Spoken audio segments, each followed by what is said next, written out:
Okay, so today we're back with another video, another logic video, and we're going to be focusing on numerical identity and what it is. And I guess the reason this is brought up, to my attention at least, is because people have been associating numerical identity with Leibniz's laws or Leibniz's law.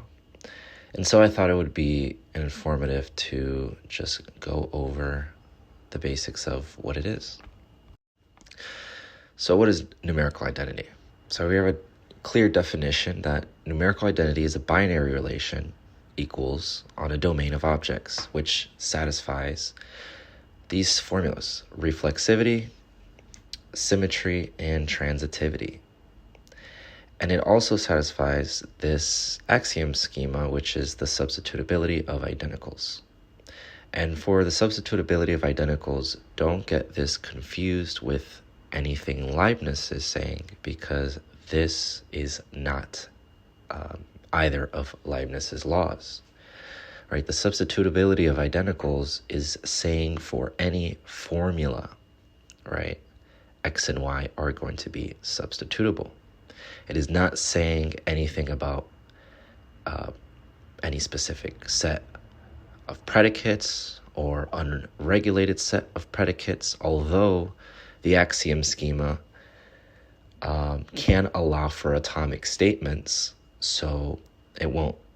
You could plug in individual predicates and they will be substitutable, but it doesn't restrict anything because there is no inputted formula. You have to plug it in yourself.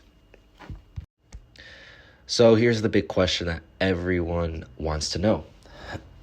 Does numerical identity assume Leibniz's law? Well, let's define what Leibniz's law is. And this is typically what people mean when they're talking about Leibniz's law. They're typically not talking about the indiscernibility of identicals. They're talking about identity of indiscernibles, which is the more controversial, or the only really controversial law that he has, which says that for all x and all y, x and y are identical if they share all properties. Something extremely important to know is that this law is only expressible in second-order logic. Why is that? Well, because this law has the all symbol, which is quantifying over all properties, and you cannot quantify over properties and relations in first order logic. You can only quantify over individual objects. So therefore, if someone is claiming numerical identity is Leibniz's law, what they're effectively saying is there is no numerical identity in first order logic, because if it is the identity of indiscernibles that makes something numerical, and you can't have identity of indiscernibles because you can't even qualify the identity operator in FOL because it's a primitive operator, they're denying that there's numerical identity in first order logic. But this goes against everything we know, and every single logician says that there is numerical identity in first order logic. So therefore, Leibniz's law is not a necessary precondition for numerical identity. Rather, because Leibniz's law allows for an unrestricted domain of predicates to range over, it merely allows for unqualified numerical identity statements.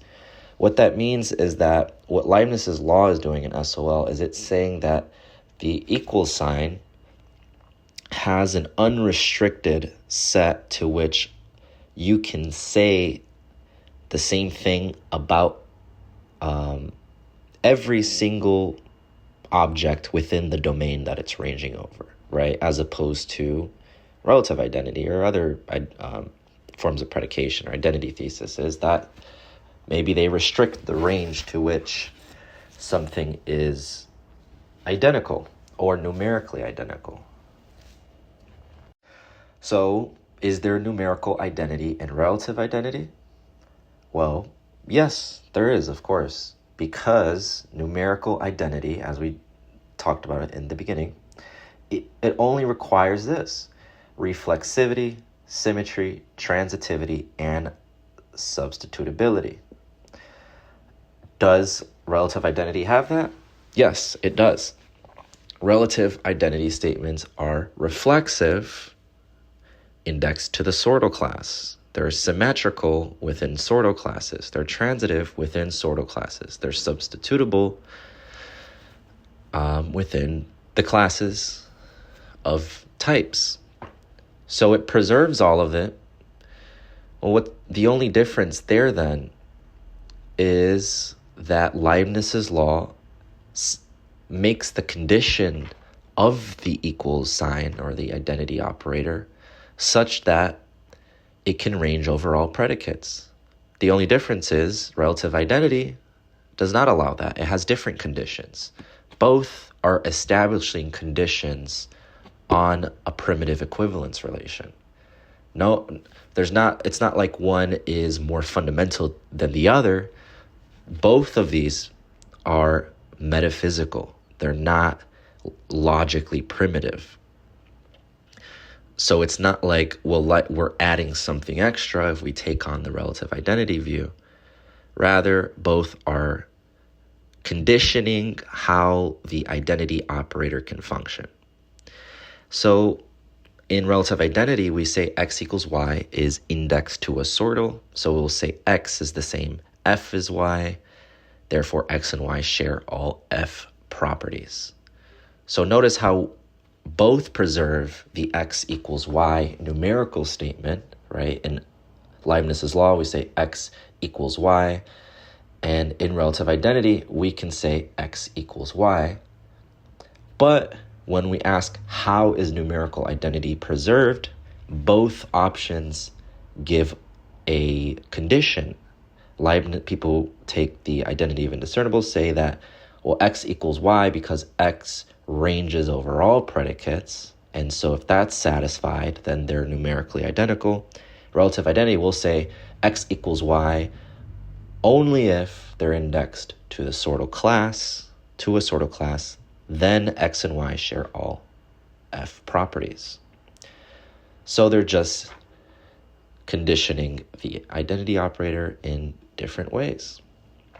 So the conclusion is this, that if someone wants to argue that numerical identity is anything other than an equivalence relation plus substitutability, they're embedding metaphysics into the logical operator, which isn't a bad thing because we all do that. As soon as we start predicating and we start adding formulas that aren't strictly logical, like Leibniz's law about identity, like relative identity about identity. Usually they're only found in second order logic and higher order logics. But Leibniz's law does not come with numerical identity. It's not as if Leibniz's law comes with numerical identity and then us as relative identity theorists have to detach it and then give reasons for why we're detaching it. No. We both start on equal grounds. We start with reflexivities, transitivity, substitutability, and whatnot.